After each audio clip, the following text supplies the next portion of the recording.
Some of you may have noticed I replaced something I built many years ago when I first put my original Hornady press in.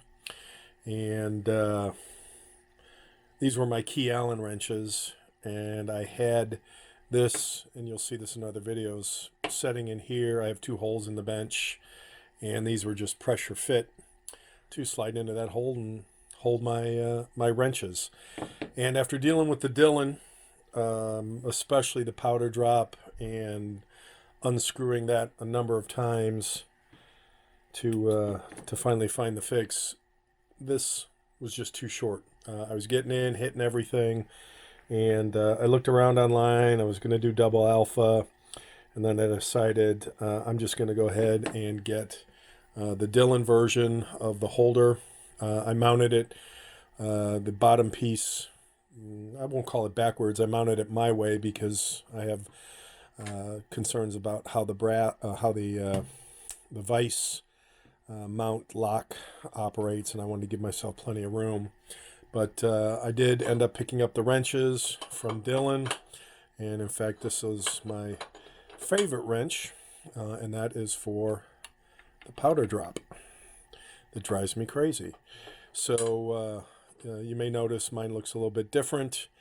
I did what I do with a lot of my stuff, and that is powder coat, or rather coat it with the truck bed coating that looks like a black powder coat, because it looked pretty lame in the unfinished pot metal slash steel slash whatever configuration. So sprayed it. I came up with a new mount. This actually has bolts countersunk to the bottom and then bolted to the underside of the bench. So this will not come out like this one would if I just pulled it out. So this came out quite nice, and it's the same set of Allen keys, hex keys, whatever, that will be used for the Hornady as well. So this won't change. The mount for the inline fab mount will change depending on which press I have sitting on this flush mount base. But this this tool set, without the wrench, I have my Lee thumb wrench hanging close by.